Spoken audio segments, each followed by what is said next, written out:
About to New Delhi, that's on the latest leg of its relay before it arrives back in China on the 4th of May. The China Olympic Committee officials handed the flame over to the Indian Olympic Association chief Suresh Kalmari. There you can see that on your screens. The flame was greeted in fact by traditional Indian dances. A huge delegation of the Indian Olympic Association officials as well as security personnel were there at the airport to guard the flame. Around the airport, of course, traffic came to a virtual standstill. But the threat of Tibetan protest still looming large over the capital today. That's right. Rajpath is going to be converted into a virtual fortress today for the 2.3-kilometer Olympic relay over here. The relay is expected to see 70 celebrities, including 47 sportspersons, taking part. The government has decided to put in place a 3-layered security ring for the run and Rajpath, which will be sealed for 6 hours from 1 p.m. Security at the Chinese embassy has also been stepped up after about 60 people attempted to storm the premises in Chanakyapuri yesterday. And security arrangements for the torch relay have actually outstripped those during the Republic Day celebrations. Speaking on Wednesday, the new sports minister said there will be no repeat of the scenes from London and Paris. Suresh Kalmadi और उनके साथी उन्होंने उसको receive करना है, उन्होंने उसका स्वागत करना है और उन्होंने उसका वो दौड़ करवानी है, तो वो करवा रहे हैं, अच्छा करवाएंगे। हम भी वहाँ जाएंगे और बंदोबस्त वो ठीक करेंगे, सिक्योरिटी वगैरह गवर्नमेंट वाले कर रहे हैं, पूरा करेंगे। बस इतनी बात है और इसमें क्या करना, ये मैंने नहीं करना, होम मिनिस्ट्री है इस काम के लिए।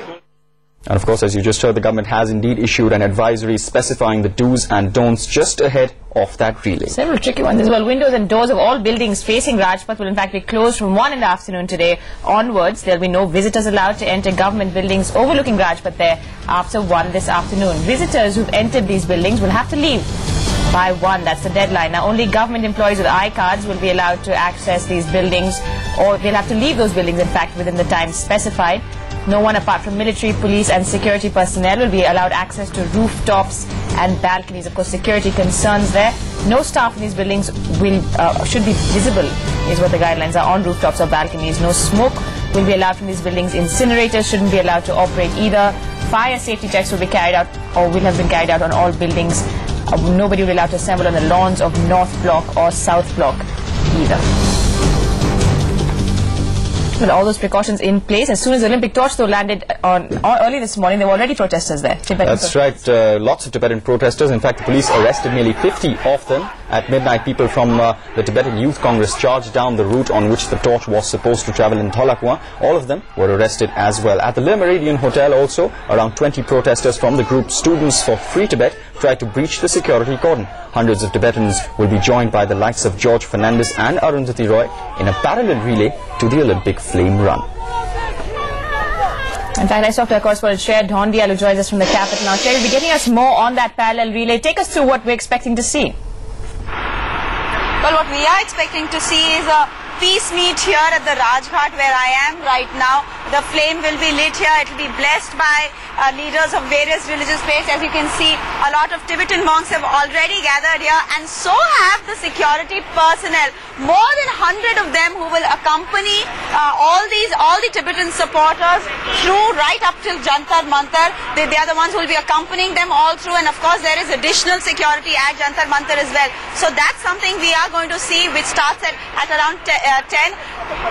Ironically enough, Amrita, the parallel route that has been planned is longer than the actual Olympic relay that will take place at the Rajpath. A longer route. Shreya, I can ask you as well, we're expecting to see some big names there, but it's not just Tibetan protesters, there are also Falun Gong, other anti-China protesters. Yes, they are. In fact, it's exactly why there's so much police deployment that we see here. Although the pro-Tibetan protesters are promising that their march is going to be absolutely peaceful. They are not here to create any trouble for the Indian government. As you know, the Chinese government has put a lot of pressure on the Indian government to make sure that the Olympic torch relay at the Rajpath goes on without any interruption, without any sort of embarrassment for the Chinese government. So they are not expecting trouble from the pro-Tibetan protesters, but yeah, there are going to be a couple of other anti-China protesters from whom the police really expecting trouble here. Alright, Shreya, if you could also give us a sense of around what time are we expecting to see this? We know the Olympic torch relay itself starting around 3, but the lockdown really starts around 1. What about this parallel relay?